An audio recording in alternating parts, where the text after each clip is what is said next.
بہت شکریہ فاطمہ. بالکل اس طرح ہے کہ یہ معاملہ اب سے نہیں ہے, یہ تب سے ہے کہ جب سے تحریک انصاف کی حکومت یہاں انہوں نے ختم کی ہے اور اس کے بعد نگران سیٹ اپ بننے کے لیے نام سامنے آنا شروع ہو گئے, تو اس میں تمام پولیٹیکل پارٹیز نے, جو جمعیت علماء اسلام ہیں, پیپلز پارٹی ہے, ANP ہے, انہوں نے اپنا حصہ ڈالا. تو ہم کہہ سکتے ہیں کہ یہ جو نگران سیٹ اپ ہیں یہ بالکل جانبدار ہیں, یہ بالکل سیاسی جماعتوں پر مشتمل ان کی ایک کیبنٹ ہیں, اور جس مقصد کے لیے نگران کابینہ بنائی جاتی ہیں یا جس کا قیام عمل میں لایا جاتا ہے الیکشن ایکٹ اور پھر کنسٹیٹیوشن کے مطابق, تو وہ یہ ہیں کہ نگران سیٹ اپ 2 یا 3 مہینوں کے لیے آتا ہے, تو اس کا صرف اور صرف کام الیکشن کرانا اور جو مشینری ہیں ان کو فیسیلیٹیٹ کرنا ہے. اب یہ نگران حکومت جو خیبر پختونخوا میں ہے, اس کو 18 جنوری 2023 کو تحریک انصاف کی حکومت یہاں انہوں نے اسمبلی تحلیل کی. ہونا تو یہ چاہیے تھا کہ 3 مہینوں کے اندر اندر یہاں پر الیکشن ہوتے ہیں. اب یہ نگران حکومت جو بیٹھے ہوئے ہیں یہ بھی غیر آئینی طور پر بیٹھے ہوئے ہیں, اپنی مدت سے انہوں نے زیادہ وقت گزارا. اب جو مسئلہ اٹھ کھڑا ہوا ہے وہ یہ ہے کہ جو حلقے ہیں, مختلف بیوروکریسی ہیں, دیگر قوتیں ہیں, اسٹیبلشمنٹ ہیں, وہ ان سے خوش نہیں ہیں, ان کی کارکردگی سے مطمئن نہیں ہیں. ایک تو یہ ہے کہ پہلے سے خیبر پختونخوا مالی طور پر بالکل مفلوج ہے, مالی بحران کا بہت زیادہ یہاں پر ایک مسئلہ چل رہا ہے. اور اس نگران چیف منسٹر صاحب نے جب حلف لیا گورنر ہاؤس میں, ہم بھی موجود تھے, تو اس دن اس نے کہا تھا کہ میرا پہلا کام یہ ہوگا کہ میں صوبے کو مالی طور پر مستحکم کروں, دوسرا میرا کام ہے کہ میں وقت پر الیکشن کراؤں, جو وہ دونوں نہ کر سکے.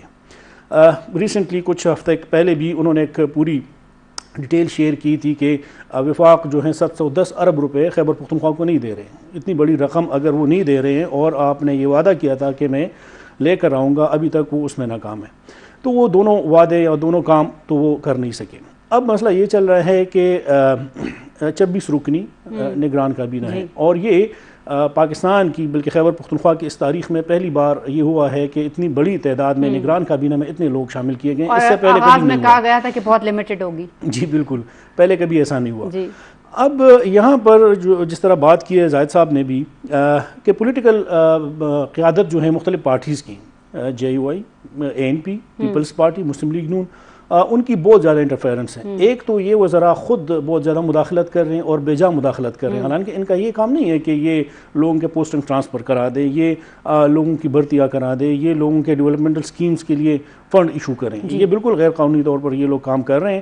ایک تو ان کا بہت بڑا پریشر ہے بیوروکریسی پہ, دوسرا ان پارٹیز کے جو ہیڈ ہیں, پروونشل پریزیڈنٹس ہیں یا فیڈرل ہیں, جس طرح امیر مقام صاحب ہیں, جس طرح اکرم خان دورانی صاحب ہیں, جس طرح پیپلز پارٹی کے صوبائی صدر ہیں, تو ان لوگوں کا بھی بہت زیادہ دباؤ ہے, نہ صرف چیف سیکرٹری پہ بلکہ اپنے اپنے ضلع میں کمشنرز, ڈپٹی کمشنرز اور ایڈمنسٹریٹو سیکرٹریز پہ بھی بہت زیادہ دباؤ ہے. تو وہ لوگ تنگ آ گئے ہیں. اور سیکرٹریٹ تو چونکہ ہمارا آنا جانا لگا رہتا ہے, روزانہ جاتے ہیں, تو زیادہ تر محکموں کے سیکرٹریز جن کے پاس کام ہوتا ہے یا ایڈیشنل سیکرٹریز وہ آتے نہیں ہیں, یا اگر آتے ہیں تو 1 گھنٹے 2 کے لیے آتے ہیں اور واپس چلے جاتے ہیں. اس کی بنیادی وجہ یہ ہے کہ یہ لوگ اس طرح کے ان کی ڈیمانڈ ہیں کہ وہ کر نہیں سکتے, وہ پوری نہیں کر سکتے, اور بعد میں اگر انکوائری وغیرہ آ جاتی ہیں تو وہ بیوروکریسی اور وہ لوگ کہتے ہیں کہ اس میں تو پھر ہمارا نام آئے گا, تو وہ اوائڈ کر رہے ہیں, اور وہ 1-2 دن مشکل سے سسٹم کو چلانے کے لیے کر رہے ہیں کہ فیڈرل میں اسمبلی تحلیل ہو جائے کل, تو پھر خیبر پختونخوا کا بھی کوئی فیصلہ ہوگا. تو تنگ آ گئے ہیں بیوروکریسی بھی ان کی بجا مداخلت سے. ٹھیک ہے, فدا عادل صاحب کو لیں گے, آڈیو کال پر ہمارے ساتھ موجود ہیں. السلام علیکم فدا صاحب. وعلیکم السلام. جی بہت شکریہ فاطمہ. آپ کو بھی بہت شکریہ. فدا صاحب آپ بتائیے گا, اونٹ کس کروٹ بیٹھے گا؟ الیکشن کمیشن کے خط کو 1 ہفتہ ہونے کو آیا ہے, لیکن یہاں راوی چین ہی چین لکھ رہا ہے. جی ایک تو جو الیکشن کمیشن کو بہت دیر سے یہ خیال آیا ہے کہ جی جو صوبائی نگران کابینہ ہے وہ سیاسی کابینہ ہے, یا جس کے حوالے سے ایک عام تاثر تھا, میڈیا میں تاثر تھا کہ جی یہ PDM کی نگران حکومت ہے. تو اب اگر نگران حکومت کے حوالے سے یا نگران وزیروں کو ہٹانے کے حوالے سے ایک خط لکھا ہے الیکشن کمیشن میں, تو اب اس پر عمل درآمد کا انتظار ہے. ساتھ ساتھ میں گورنر خیبر پختونخوا کے حوالے سے بھی میڈیا میں خبریں گرم ہیں کہ ان کو بھی ہٹایا جا سکتا ہے, لیکن سننے میں یہ آ رہا ہے کہ جی مولانا فضل الرحمان صاحب نے بڑا سٹینڈ لیا ہے گورنر خیبر پختونخوا کے اوپر، اور ان کی شاید فوری تبدیلی کا تو کوئی امکان نہیں ہے، اگر تھا بھی تو وہ ختم ہو گیا ہے۔ لیکن نگران وزیر اعلیٰ اور نگران کابینہ کے لوگوں کے حوالے سے آپ کی جو زاہد عثمان صاحب کی بات بالکل ٹھیک ہے کہ وہ بھی محفوظ نہیں ہیں، ان پر بھی تلوار جو ان کے سر پر لٹک رہی ہے۔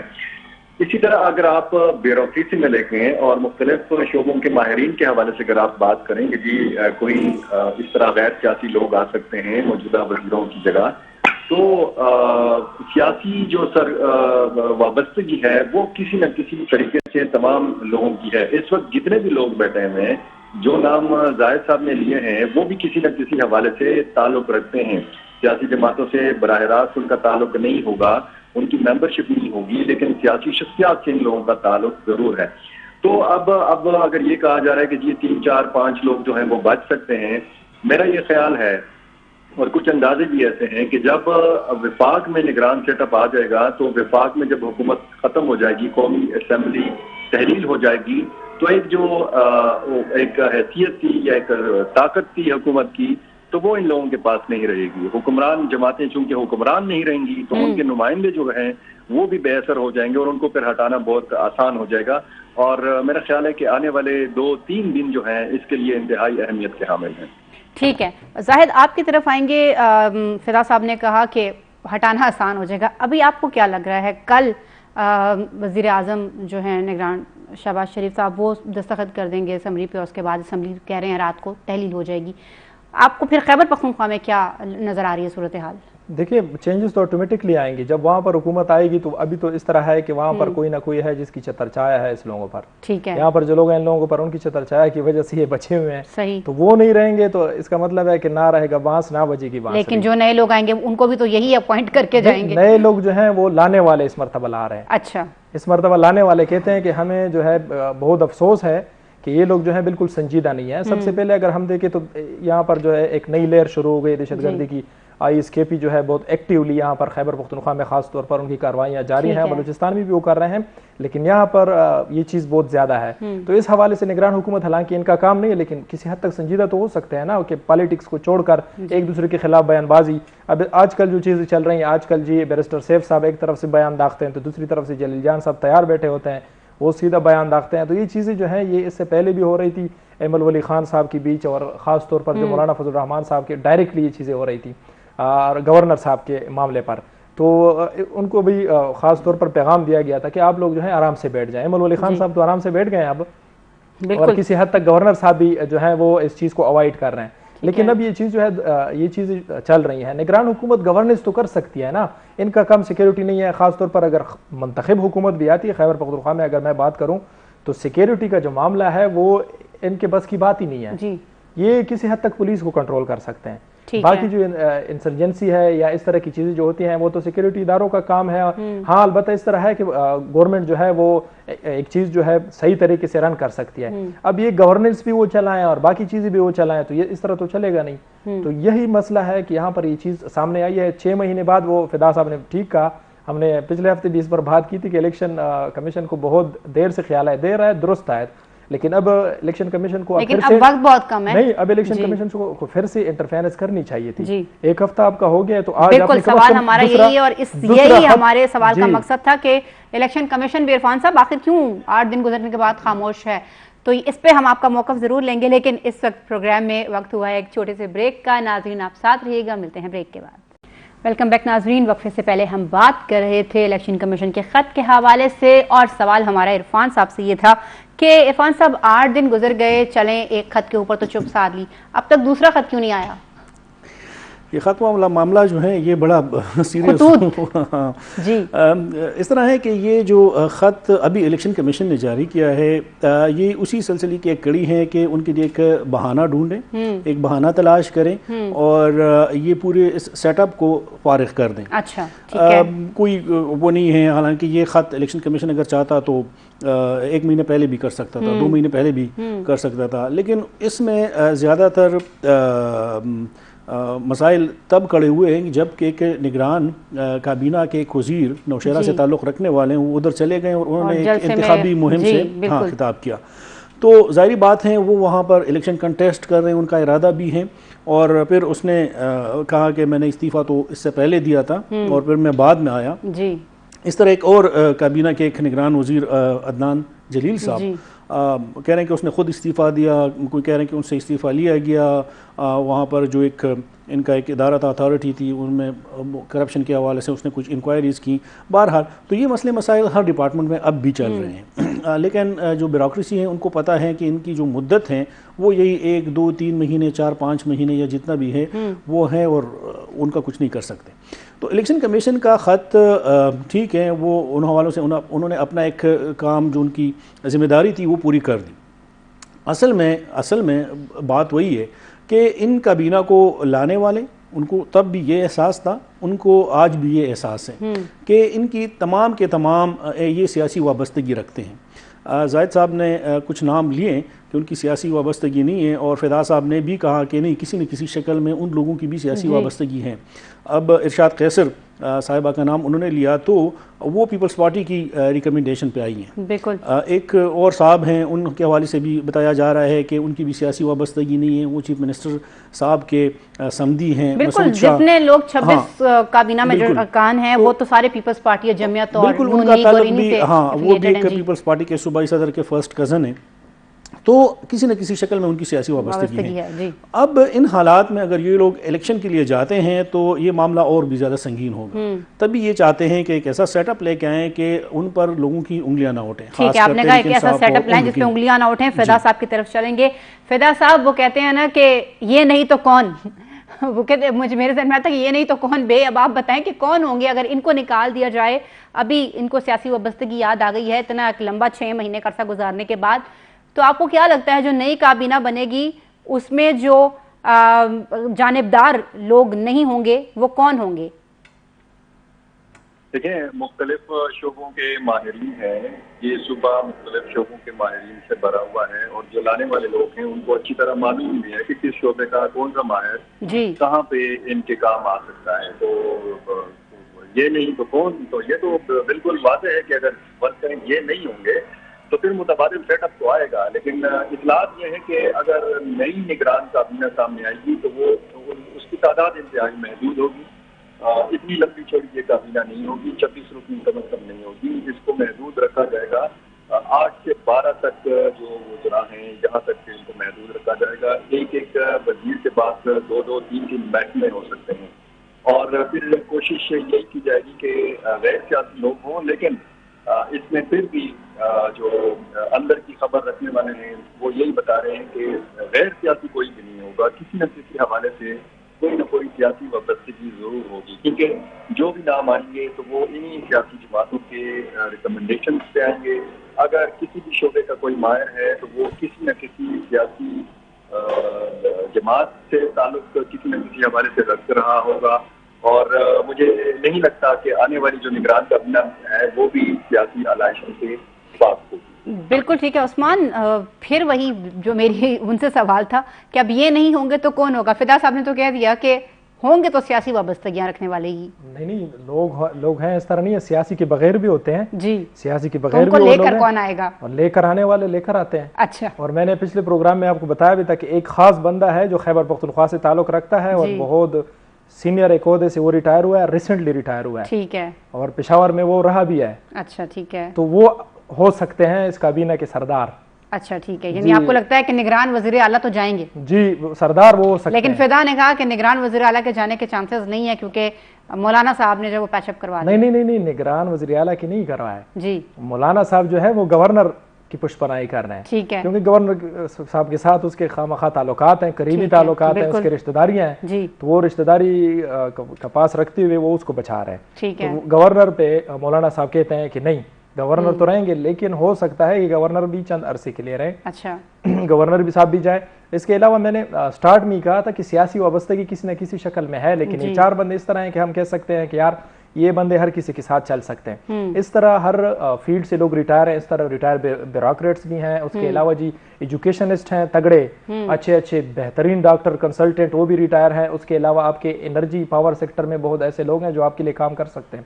اس طرح نہیں ہے کہ پورا سیاسی وابستگی بھی نہیں ہے. بالکل اس طرح بھی نہیں ہے کہ یہ 4 کروڑ 5 لاکھ جو لوگ ہیں خیبر پختونخوا کے یہ بالکل سارے فارغ ہیں. ٹھیک ہے, 4 کروڑ 5 لاکھ میں بہت سارے لوگ نکل آتے ہیں, لیکن نکالنے والے جو ہیں وہ اس مرتبہ اپنے لوگ لگائیں گے زیادہ تر. پولیٹیکل ہو سکتا ہے کہ بہت زیادہ اگر کسی کو خوش کرنے کے لیے کوئی پولیٹیکل بندہ آئے, خواہ افیلیشن تو ہر کسی کی ہوتی ہے, اگر کوئی کہتا ہے کہ میں بالکل نیوٹرل ہوں, نیوٹرل تو وہ ہو ہی نہیں سکتا, خواہ اس کی کوئی نہ کوئی افیلیشن ضرور ہوتی ہے. تو فدا صاحب نے جو بات کی ہے کہ پولیٹیکل افیلیشن تو خواہ لازمی, وہ تو ٹھیک ہے, وہ چیزیں ہوں گی, لیکن آپ کے پاس کنسلٹنٹ لوگوں کی کمی نہیں ہے جو تگڑے لوگ ہیں جو یہ سسٹم چلا سکتے ہیں. کیوں؟ کیونکہ آپ کے لیے گورننس کے لوگ چاہیے. خیبر پختونخوا میں جو سب سے بڑا ایشو ہے وہ گورننس کا ہے. اس سے پہلے جو حکومت تھی محمود خان صاحب کی شکل میں, وہ آخر میں اس طرح ہو گئی تھی کہ گورننس کے مسائل بہت زیادہ تھے. ابھی بھی گورننس کے مسائل بہت زیادہ ہیں. ٹرانسفر, پوسٹنگ, ساری توجہ اس چیز پہ ہے کہ بھئی کس طرح ہم پیسے کمائیں. ٹیچر جو ہیں ان کی ٹرانسفر پوسٹنگ, ایک ٹیچر سے کہنے والے کہتے ہیں, ذرائع کہہ رہے ہیں, اب اس طرح ڈائریکٹ میں نہیں کہہ سکتا, ذرائع کہتے ہیں کہ جی ایک ٹیچر سے بھی 2.5 لاکھ روپے جو ہے وہ ادھر ایک پی ایچ ڈی ٹیچر سے 1.5 لاکھ روپے لیے جاتے ہیں اگر وہ من پسند جگہ جانا چاہتا ہے. تو باقی بھی ڈسٹرکٹ لیول پر یہ چیزیں ہو رہی ہیں, ڈسٹرکٹ لیول پر. یہاں پر اگر دیکھیں تو یہاں پر آپ اگر صبح سیکریٹریٹ جائیں تو آپ کو بہت سارے لوگ ملیں گے اسی فراق میں آئے ہوتے ہیں پورا دن کہ مجھے ٹرانسفر کراؤ, ادھر ٹرانسفر کراؤ. اچھا, اور کوئی نہ کوئی ساتھ آیا ہوتا ہے, پگڑی باندھ کے کوئی نہ کوئی ساتھ آیا ہوتا ہے, اور باقی بھی لوگ آتے ہیں. تو خواہ اس طرح ہے کہ یہ ٹھیک ہے. اسی بات کا ذکر عرفان صاحب نے بھی ابھی کیا تھا کہ بیوروکریسی جو ہے وہ کافی تنگ ہے ان لوگوں سے. ہاں, ایک تگڑا آدمی آئے گا, تگڑا آدمی آئے گا. عرفان صاحب, آپ نے کہا آپ کا بھی روزانہ کی بنیاد پر جو ہے وہ سیکریٹریٹ جانا آنا رہتا ہے. چیف سیکرٹری کے تبادلے کے حوالے سے بھی ہم کچھ سن گن لے رہے ہیں کہ چیف ایڈیشنل جو سیکرٹری تھے ان کو سیکرٹری بنایا جا رہا ہے. کچھ اس حوالے سے خبر آپ کے پاس ہے تو ہمیں بالکل, میں اسی طرف آ رہا تھا کہ جس وقت ہم بیٹھ کے یہ باتیں کر رہے ہیں کہ نگران کابینہ جا رہی ہیں, اس میں کون سب جا رہے ہیں, کچھ نہیں جا رہے ہیں, اس وقت جب ہم یہ باتیں کر رہے ہیں تو وہاں پر بیٹھے لوگ اب یہ منصوبہ بندی کر رہے ہیں کہ وہ اپنے مرضی کے چیف سیکرٹری کے لیے لابنگ کر رہے ہیں. یہاں تک بات آگے بڑھ گئی ہے, وہ اپنے مرضی کے آئی جی کے لیے لابنگ کر رہے ہیں. ظاہری بات ہے کہ نگران سیٹ اپ اگر چینج ہوگی اور الیکشن ہوں گے تو یہ جو کرنٹ اس وقت چیف سیکرٹری ہیں, آئی جی ہیں, جتنے کمشنرز ہیں, ایڈمنسٹریٹو سیکرٹریز ہیں, ڈپٹی کمشنرز ہیں, ان ساروں کا تبادلہ ہوگا. تو اب وہ لوگ اس کے لیے لابنگ کر رہے ہیں کہ ان کے مرضی کا ایک سیٹ اپ آ جائیں. ایڈمنسٹریٹو پاورز پھر چیف سیکرٹری کے پاس ہوتے ہیں, وہ اپنی مرضی کا چیف سیکرٹری لانا چاہتے ہیں. جو سیکیورٹی کے ایشوز ہیں زیادہ تر پولیس سے ریلیٹڈ ہوتے ہیں, وہ اپنی مرضی کا آئی جی لانا چاہتے ہیں. اور اس سے بڑھ کر ایک خبر یہ بھی ہے کہ ابھی جو خیبر پختونخوا میں ایک نئی پارٹی بنی ہے پرویز خٹک صاحب کی, اس میں پاکستان تحریک انصاف پارلیمنٹیرین, اس کو بھی حصہ دیا جا رہا ہے نگران سیٹ اپ میں. اور بلکہ بات تو یہاں تک آ گئی ہے کہ جو ایڈمنسٹریٹو ایشوز چل رہے ہیں اور اس میں جو پوسٹنگ ٹرانسفر چل رہے ہیں, خٹک صاحب اس میں اپنا حصہ مانگ رہے ہیں. تو یہ ایک بہت بڑا کھیل ہے, اور ظاہری بات ہے کہ اس سیٹ اپ کے بعد جو چیف سیکرٹری کا اس کی پوزیشن ہے اور جو آئی جی کی پوزیشن ہے, وہ جس پارٹی کا بھی آئے گا, جس کا بھی نمائندہ ہوگا, اس کے لیے زیادہ کام کرے گا. اگرچہ وہ انتخابات پر اتنا زیادہ اثر انداز نہیں ہوگا, لیکن پھر بھی اپنے حصے کا کام وہ ضرور کرے گا. تو وہاں پر جب ہم یہ ڈسکشن کر رہے ہیں کہ کیبنٹ جا رہی ہیں, وہاں پر لوگ یہ لابنگ کر رہے ہیں کہ اس کی مرضی کا چیف سیکرٹری کون ہوگا اور اس کی مرضی کا آئی جی کون ہوگا. ایک 2 نام بالکل میرے پاس آئے ہیں اور ان کے تقریباً معاملات بھی فائنل ہو گئے ہیں ایز چیف سیکرٹری, اور ایڈیشنل چیف سیکرٹری رہ چکے ہیں. یہاں پر جو پولیس آفیسرز ہیں وہ بھی یہاں پر رہ چکے ہیں. لیکن معذرت وقت سے پہلے میں نام اس لیے نہیں بتانا چاہتا کہ اس میں ابھی مسئلے مسائل تھوڑے سے چل رہے ہیں. ٹھیک ہے, شکریہ عرفان صاحب. فدا صاحب آپ کی طرف آئیں گے. آپ نے عرفان صاحب کی بات سنی ہوگی, انہوں نے کہا کہ ایک بڑا گمبھیر سا کھیل ہے. سو کیا یہ واقعی وہی ڈرٹی پالیٹکس ہے جس کے بارے میں ہم سنتے تھے؟ انہوں نے ایک اور بات ابھی کی ہے کہ جو نگران سیٹ اپ آئے گا اس میں خٹک صاحب بھی اپنی پارٹی کے لیے اب حصہ مانگ رہے ہیں. تو ایک طرف تو ہم بات کر رہے ہیں کہ بھئی جو سیاسی وابستگیاں ہیں ان کو نکالنے کے لیے ایک نیا سیٹ اپ آئے, اور دوسری جانب ہم ایک اور پارٹی کے اضافے کے ساتھ نگران سیٹ اپ بنائیں گے.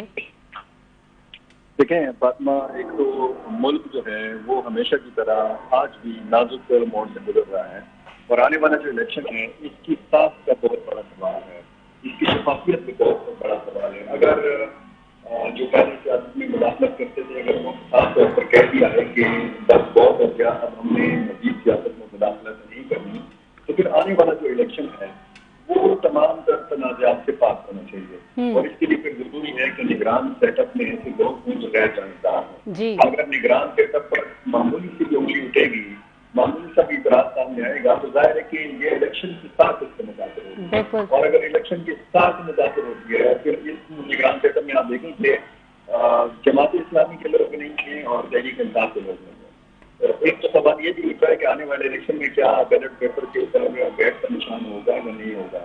تحریک انصاف کے جو چیئرمین ہیں ان کے مستقبل کے حوالے سے بھی سوالات اٹھائے جا رہے ہیں، کیا وہ جیل کے اندر ہوں گے، جیل کے باہر ہوں گے، نائل ہوں گے یا ان کی نائل ختم ہو چکی ہوگی۔ یہ بہت بڑے سوالات ہیں جو بہت زیادہ تعلق رکھتے ہیں نگران سیٹ اپ کے ساتھ، کیونکہ نگران سیٹ اپ کا ایک تو کام جیسے عرفان نے بتایا کہ معمول کی جو سرگرمیاں ہیں ان پر نظر رکھنی ہے، ان کی دیکھ بھال بھی قبضہ کرنا ہے، اور اگر اس طرح کی انٹرفیئرنس ہوگی اور پھر بیوروکریسی کے ذریعے ہوگی، جس طریقے سے تبادلوں کے ریلے ہم نے دیکھے اس نگران سیٹ اپ کے اوپر بھی، کہ فلاں میرا آر پی او ہے، فلاں میرا ڈی پی او ہے، فلاں اس کا جو ہے وہ ڈپٹی کمشنر ہے، تو اس قسم کی جو سلسلے ہیں اب آپ دیکھیں کہ تحریک انصاف دور میں جو کمشنر رہے ہیں، جو ڈپٹی کمشنر رہے ہیں، اگر ان کے دور میں کوئی کمشنر یا ڈپٹی کمشنر رہا ہے تو ان کا پھر کیا قصور ہے؟ ان کو تو سیدھا سیدھا تحریک انصاف کو سمجھ لیا گیا، ان کو تبدیل کر دیا گیا۔ اب آپ دیکھیں کہ بیوروکریسی میں بھی سیاسی گروبندیاں ہیں، سیاسی گروبندیاں جو ہے واضح ہیں، عرفان اس پر اچھی طرح روشنی ڈال سکیں گے کہ جو صورتحال اس وقت جب آپ نئے نگران سیٹ اپ کے حوالے سے بات ہو رہی ہے، اور ساتھ ساتھ یہ بات بھی ہو رہی ہے کہ جس تبادلوں کا ایک نیا ریلا ہو سکتا ہے، چیف سیکرٹری تک کو تبدیل کیا جا سکتا ہے، آئی جی پولیس کو تک جو ہے وہ تبدیل کیا جا سکتا ہے، تو اس سے آپ اندازہ لگائیں کہ مطلب کرنے والے کرنا کیا چاہتے ہیں۔ اگر آپ نے اپنے جو آنے والا عام انتخاب ہے اس کو تمام تر تنازعات سے پاک رکھنا ہے تو پھر غیر جانبدار لوگوں کو لانا ہوگا تاکہ کوئی سب کا اتفاق ہو، پھر یہ بھی نہیں کہ جی مختلف کچھ سیاسی جماعتیں مل بیٹھ کر فیصلہ کریں، اور پھر اس میں اگر پھر سیاسی جماعتوں سے مشاورت بھی کرنی ہے تو آپ نے تحریک انصاف کے ساتھ بھی مشاورت کرنی ہے اور جماعت اسلامی کے ساتھ بھی مشاورت کرنی ہے، اور ان تمام سیاسی جماعتوں کے ساتھ مشاورت کرنی ہے جس پارلیمنٹ یا قومی اسمبلی سے باہر ہے۔ ظاہر ہے قومی اسمبلی کو تحلیل ہو جانی ہے کل پرسوں، تو اس کے بعد تو پھر کوئی بھی سیاسی جماعت اسمبلی میں نہیں ہوگی، لیکن جس نے بھی انتخاب میں حصہ لینا ہے، چاہے وہ چھوٹی جماعت ہے چاہے وہ بڑی جماعت ہے، سب کے ساتھ پھر مشاورت کے ساتھ آگے بڑھنا ہوگا۔ ٹھیک ہے، آپ کی طرف آئیں گے ایک مرتبہ پھر عرفان صاحب یہ بتائیے گا کہ ایک طرف تو ہم بات کر رہے ہیں سارا پروسیس تو ظاہر ہے جو ہم کرنا چاہ رہے ہیں اور جس کے اوپر ہم بات کریں وہ الیکشن سے ہی ریلیٹڈ ہے، الیکشن کے حوالے سے ابھی وفاق سے ایک اطلاع تو آ ہی گئی ہے کہ ہو سکتا ہے کہ 3 مہینے کی تاخیر ہو، تو آپ کو کیا لگتا ہے کہ واقعی 3 مہینے کی تاخیر ہو؟ عثمان نے اس نے کہا تھا کہ 1 سال تک الیکشن جو ہے وہ نہیں ہوتے۔ یہ جو ابتدائی بالکل اطلاعات آ رہی ہیں یہ کہہ رہے ہیں کہ حلقہ بندیاں ہوں گی مردم شماری کے تحت، اور اس میں کم از کم یہ 4 سے 6 مہینے کا عرصہ ان کو درکار ہوتا ہے، لیکن آج یہ بھی بیان آیا کہ حلقہ بندیوں کے لیے 120 دن کافی ہیں۔ ہاں، تو اس سے پہلے جو پروسیس ہیں وہ الیکشن کمیشن کہہ رہے ہیں کہ ہمیں اتنا ٹائم تو آپ دیں ہی دیں۔ اس سے پہلے جو نئی مردم شماری اور جو ڈیجیٹل مردم شماری کے حوالے سے جو ڈیٹا شیئر ہوا ہے اس پر بھی کافی زیادہ تحفظات سامنے آ رہی ہیں۔ اب سوال یہ ہے کہ جس طرح فدا صاحب نے بات کی، اب ایک نگران سیٹ اپ ہے خیبر پختونخوا میں، یہ نگران سیٹ اپ چیف منسٹر صاحب جو ہیں یہ اپنا کابینہ کو تحلیل کریں گے، کابینہ کو خود ختم کریں گے، اور اگر یہ کابینہ کو ختم کریں گے تو پھر نئے چیف منسٹر کے لیے کون کس کے ساتھ مشاورت کرے گا؟ کیا گورنر صاحب اور یہ جو موجودہ چیف منسٹر صاحب ہیں یہ آپس میں مشاورت کریں گے؟ کیونکہ یہاں پر ایک آئینی سکم ہے، ایک جو سیٹنگ گورنمنٹ ہوتی ہیں وہ جب اسمبلی ختم کرتے ہیں جس طرح، یا پھر ان کی مدت پوری ہو کہ جس طرح وفاق میں ہو رہے ہیں، تو پرائم منسٹر اور اپوزیشن لیڈر بیٹھ کے مشاورت کر کے ایک نام فائنل کرتے ہیں پرائم منسٹر کے لیے۔ اب صوبے میں اسی طرح اگر ایک حکومت ختم ہوتی ہے، اپنی مدت پوری کرتے ہیں، تو چیف منسٹر اور اپوزیشن لیڈر بیٹھ کر ایک نام فائنل کرتے ہیں، اور اگر نام فائنل نہیں ہوتا تو پھر ایک پارلیمانی کمیٹی بن جاتی ہے، اگر وہ بھی کوئی ڈیسائیڈ نہیں کرتا نام تو پھر یہ معاملہ الیکشن کمیشن میں جاتا ہے۔ اب یہاں پر آلریڈی ایک نگران سیٹ اپ ہے، یہاں پر ایک آئینی سکم، اور جو مجھے لگ رہا ہے اب اس میں بالکل میں اس پہ کلیئر نہیں ہوں، تو یہ چیف منسٹر صاحب خود ہی اس کو ڈیزالو کریں گے، اپنی کیبنٹ کو خود ہی ختم کریں گے۔ تو اگر یہاں پر حکومت ختم ہو جائے تو ایک نئے سیٹ اپ کے لیے، ایک نئے نگران سیٹ اپ کے لیے چیف منسٹر کا انتخاب کون کرے گا؟ اگر گورنر صاحب کریں گے تو گورنر صاحب پہ پہلے سے اتنے اعتراضات اٹھ رہے ہیں کہ وہ تجمعۃ العلماء اسلام کا نمائندہ ہے، ANP اب ان کے نمائندہ کو کبھی بھی نہیں مانیں گے۔ تو بات یہ ہے کہ اس وقت اس طرح ایک صورتحال بنی ہوئی ہے خیبر پختونخوا میں کہ نگران چیف منسٹر جو بھی ہوگا، جو بھی اس کی جس کا بھی نمائندہ ہوگا یا ان کا نام جو بھی سامنے لے کر آئے گا، وہ ایک ایسا بندہ ہوگا کہ وہ اعظم خان صاحب کی طرح بالکل نہیں ہوگا، وہ ان چیزوں سے آزاد ہوگا، نہ اس پہ گورنر صاحب کا دباؤ ہوگا، نہ اس پہ ایمل ولی صاحب اور امیر مقام صاحب ان لوگوں کا ہوگا۔ کیونکہ ایک اس کے شیئر کروں جو ہم نے ایڈمنسٹریٹو ایشوز کی بات کی ہیں ڈپٹی کمشنرز اور کمشنرز کی، کہ ابھی ریسنٹلی کچھ دن پہلے کوئی 40-42 ڈپٹی کمشنرز کے تبادلے ہوئے اور اس کے لیے انہوں نے اپروول لی الیکشن کمیشن سے، الیکشن کمیشن نے ان کی اپروول بھی دی۔ جب بات آ گئی پروونشل گورنمنٹ کو اور اسٹیبلشمنٹ ڈپارٹمنٹ کو تو وہ نوٹیفیکیشن اگر انہوں نے کچھ لوگوں کا جاری کیا، کچھ کو بعد میں پھر روکا۔ وہ مسئلہ یہی تھا کہ لوگ ایک دوسرے سے اتفاق نہیں کر رہے تھے۔ جس ڈپٹی کمشنر کو فار ایگزامپل کہیں کسی ضلع میں لگایا تھا تو وہ غلام علی صاحب کو پسند نہیں تھے، وہ پھر اکرم خان درانی صاحب کو پسند نہیں تھے، وہ پھر امیر مقام صاحب کو پسند نہیں تھے، تو وہ معاملہ پھر ادھر رک گیا۔ اب وہ لوگ جس طرح دھیمے الفاظ میں زاہد صاحب بات کرنے کے لانے والے اور میں کہوں گا اسٹیبلشمنٹ یا وہ قوتیں، تو وہ لوگ اگر سیریس ہیں، اس میں سنجیدہ ہیں، تو وہ چیف منسٹر کو ایک ایسا چیف منسٹر لائیں گے کہ ایک تو بالکل ینگ انرجیٹک ہو اور ایک ان فیصلوں سے یا پھر ان کے اس دباؤ سے بالکل آزاد ہو کہ وہ فیصلہ کر سکے۔ ٹھیک ہے زاہد صاحب، آپ کی طرف آئیں گے، اس ٹاپک کو ہم ابھی کلوز کریں گے اس سوال کے ساتھ کہ ابھی آپ کو کیا لگ رہا ہے الیکشن کے حوالے سے اگر ہم بات کریں تو کیا 120 دن میں نئی حلقہ بندیاں ہو جائیں گی اور اس کے بعد آپ کو لگتا ہے کہ الیکشن واقعی ہو بھی جائیں گے؟ اس طرح نہیں ہے، پورا ٹنٹانا چل رہا ہے۔ دیکھیں اس طرح نہیں ہے کہ حلقہ بندیاں ہو گئی اور کل آپ الیکشن کریں۔ دیکھیں اگر 120 دن جو ہے وہ آئیڈیل ٹائم ہے اس کے لیے، کہ آئیڈیل ٹائم میں اگر یہ چیز کمپلیٹ ہوتی ہے، سب سے پہلے تو یہ مسئلہ ہے، عرفان صاحب نے بھی اس طرف اشارہ کیا ہے کہ یہاں پر سب سے بڑا جو مسئلہ ہے، ہر کسی کو اس پر اعتراض ہے۔ بلوچستان کہتا ہے کہ ہماری آبادی 25 لاکھ کم ہو گئی ہے، اس میں یہ کیسے ہو سکتا ہے کہ لوگ ترقی کر رہے ہیں، زیادہ ہو رہے ہیں اور ہم کم ہو گئے ہیں، لاکھ بھی کم نہیں ہے، 2 لاکھ بھی نہیں، 25 لاکھ ہماری آبادی کم ہو گئی ہے۔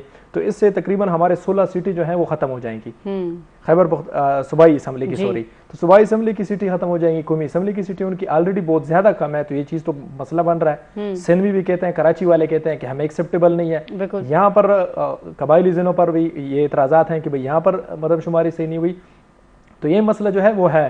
پنجاب سے بھی آوازیں اٹھ رہی ہیں پہلی مرتبہ کہ ہماری مردم شماری جو ہے اس مرتبہ صحیح نہیں ہوئی، ہماری بھی سیٹیں کم ہو رہی ہیں، جیلم کی 1 سیٹ رہ جائے گی، جیلم کتنا بڑا ضلع ہے، 1 سیٹ رہ جائے گی۔ جیلم کے کل ووٹر جو ہے تقریباً 9 لاکھ سے زیادہ ووٹر ہیں جیلم کے، اور ان کی سیٹ 1 رہ جائے گی، تو اس طرح تو ہو ہی نہیں سکتا۔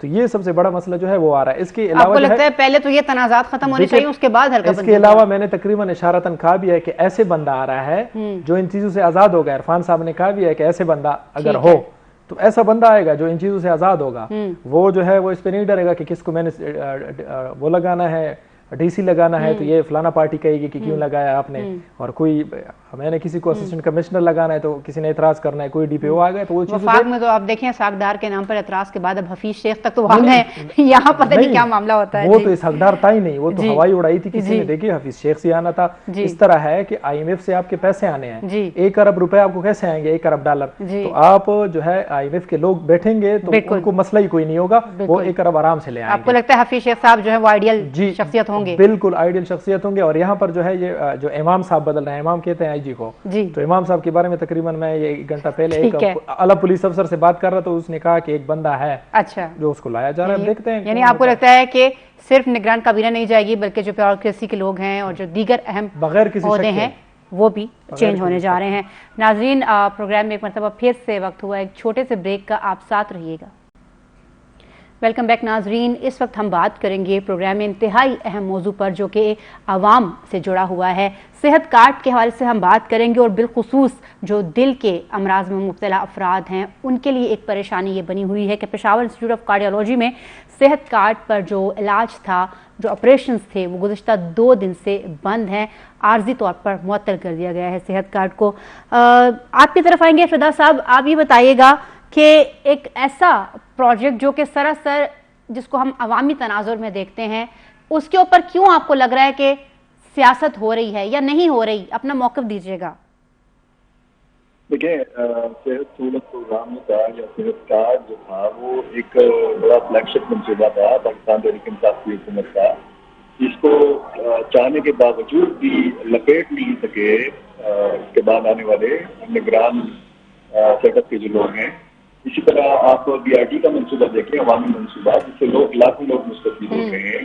آپ یعنی جو سیاسی مخالفین بھی ہیں نا تحریک انصاف کے, وہ کم از کم صحت کارڈ کے اوپر اس طریقے سے تنقید نہیں کر سکتے. وہ جو صحت کارڈ کے نظام کے اندر پھر خامیاں ہیں یا جو بیکاریاں ہیں وہ الگ چیز ہے, لیکن جہاں تک استفادے کی بات ہے, جہاں تک لوگوں کے فائدے کی بات ہے, تو یہ لوگوں کے مفاد کا ایک منصوبہ. اب PIC جو پشاور انسٹیٹیوٹ آف کارڈیالوجی ہے, یہاں پر اگر اس کارڈ کے حوالے سے یا اس علاج کے حوالے سے کوئی تعطل آ رہا ہے, جس طرح پہلے آتا رہا ہے LRH میں صوبائی حکومت کے پاس فنڈ نہیں تھے, تو پھر وہ جو دباؤ پڑا, جو میڈیا کی طرف سے سوشل میڈیا کے ذریعے جو دباؤ پڑا, تو پھر ان کو ریلیز کرنے پڑے وہ پیسے.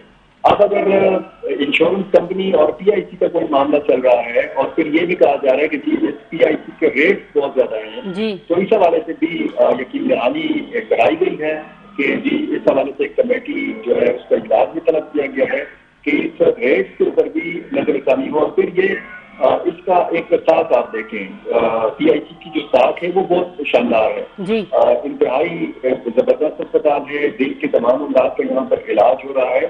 تو کیوں اس چیز میں اگر کوئی بقایا جات ہے تو پھر وہ اس چیز کا اثر جو ہے عام مریضوں کے اوپر کیوں ڈالا جا رہا ہے؟ وہ مریض کہ جن کو فوری طور پر آپریشن کی ضرورت ہے, کہ جن کو فوری طور پر علاج کی ضرورت ہے, اگر کوئی ایسا معاملہ ہے تو پھر وہ بعد میں بھی حل کیا جا سکتا ہے, لیکن مریضوں کے علاج میں جو تعطل ہے وہ کسی بھی صورت نہیں آنا چاہیے.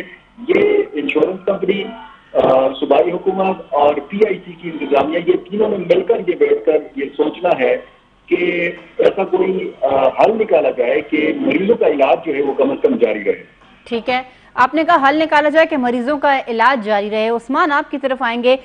مریضوں کا علاج کیسے جاری رہے گا جب 1 ارب اور 20 کروڑ بقایا جات بھی موجود ہیں اور آگے کا بھی کوئی امکان نہیں ہے پیسے ملنے کا؟ دیکھیے 1 کروڑ 20 ارب کے جو بقایا جاتے ہیں وہ ریٹس کا سب سے بڑا ایشو ہے. اس کی پالیسی کا جو مسئلہ ہے, ہیلتھ کارڈ میں جو ریٹس بتائے گئے ہیں وہ بہت زیادہ کم ہے. اوپن ہارٹ سرجری بھی اگر آپ دیکھیں خرچہ بہت زیادہ آتا ہے, تو اس کے ریٹ جو ہیں اوپن ہارٹ سرجری کے لیے اس میں اسپیسیفک پیسے رکھیں. اس طرح نہیں ہے کہ آپ نے 10 کے 10 لاکھ جو ہیں وہ آپ نے سارے اوپن ہارٹ سرجری پہ لگانے ہیں, یا اس کے علاوہ اس میں ڈیوائیڈڈ ہیں پیسے کہ بھئی اس میں 3 ساڑھے 3 لاکھ 4 لاکھ تک روپے جو ہیں یہ آپ ہارٹ کے آپریشن پر لگا سکتے ہیں. اس کے علاوہ باقی جو پیسے ہیں باقی بیماریوں کے لیے ہیں. تو یہاں پر ریٹ کا ایشو بنا ہوا تھا. اب جو مشیر صحت صاحب کہہ رہے ہیں یہ بہت غلط بات ہے کہ بھئی ترجمان بات نہیں کرے گا. ترجمان بات نہیں کرے گا تو کون بات کرے گا؟ ترجمان کو بھرتی کس لیے کیا گیا ہے؟ اس کا تو کام ہی یہی ہے. اور دوسری بات ہے کہ اگر اس نے بات کی ہے کہ 1 ارب 20 کروڑ روپے ہمارے بقایا جات ہیں سامان کی مد میں جو ہے, اور یہ آپریشن کا جو خرچہ ہے, تو وہ پیسے تو آپ نے ادا کرنے ہیں. اور PIC میں جو کچھ ہو رہا ہے, PIC میں روزانہ یومیہ 8 اوپن ہارٹ سرجری ہوتی ہیں, 70 انجیوگرافی اور پلاسٹوگرافی ہوتی ہیں, اور یہ جو ہے یہ ساری ہیلتھ کارڈ سے ہوتی ہیں. تو اگر آپ ہیلتھ کارڈ کو بند کریں گے, ہر کوئی تو افورڈ نہیں کر سکتا نا. یہاں پر جو ہے آپ کی ایلیٹ کلاس کتنے لوگ ہیں جو افورڈ کر سکتے ہیں, اور یہ تو اکراس دی بورڈ ہے, ایلیٹ کلاس بھی اس سے فائدہ اٹھا رہے ہیں. اور PIC کا جو بہترین سسٹم ہے, آج تک جتنے بھی مریض ہیں کوئی بھی اس طرح مریض نہیں ہے کہ جس کا اوپن ہارٹ سرجری کا آپریشن ہوا اور وہ خراب ہو. کنسلٹنٹ بہترین قسم کے, اس میں ڈاکٹر ورلڈ کلاس ڈاکٹر ہیں اس میں. اور دوسری بات جو ہے ہیلتھ کارڈ کا جو ایشو ہے, پیسوں کا ایشو ہے, وہ خبر میں دینے لگا ہوں. ابھی تک میں نے دیا نہیں, لیکن ابھی دیتا ہوں خبر. 21 ارب روپے کے بقایا جات ہیں انشورنس کمپنی کے, انہوں نے 2 دن کا وقت دیا ہے. ابھی جو سمائی ہے آپ یہ کہنے جا رہے ہیں کہ اگر یہ 2 دن کا وقت ختم ہو تو پورے صوبے میں یہ صورتحال ہو سکتی ہے؟ وہ کہتے ہیں ہم بند کریں گے. 21 ارب روپے ہیں, 8 ارب روپے اس سمائی کے ہیں سپٹمبر تک. پچھلی جو حکومت تھی اس سے پہلے جو انشورنس کمپنی کے ساتھ جو معاہدہ ہوا تھا اس کے مطابق یہ پیسے ایڈوانس میں دینے ہوتے ہیں. 8 ارب یہ ہیں اور 13 ارب 2022-23 کے رہتے ہیں آج تک. 21 ارب روپے کے بقایا جات ہیں. 2.5 ارب روپے آپ نے ہر مہینے تقریباً دینے ہیں, تقریباً 2.5 ارب, 2 ارب 40 کروڑ روپے ہیں.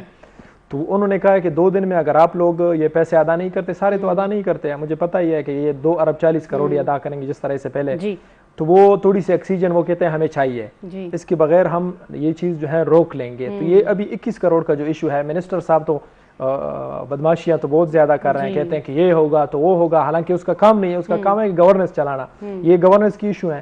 یہ پیسے آپ ریلیز نہیں کر رہے, یہ پیسے آپ ریلیز نہیں کر رہے. اچھا سالانہ کتنے روپے بنتے ہیں؟ سالانہ اس کے بنتے ہیں 26 ارب روپے. تو 26 ارب روپے کی خیبر پختونخوا کے پاس نہیں ہے عوامی فلاح کے لیے. ٹھیک ہے, ٹھیک ہے. عرفان صاحب آپ کی طرف آئیں گے. زاہد کی بات آپ نے سنی, انہوں نے کہا کہ 21 ارب واجب الادا ہیں. جب یہ سال شروع ہوا تھا تو میں نے خود جو پروجیکٹ ڈائریکٹر ہیں ریاض تنولی ان کا انٹرویو کیا تھا.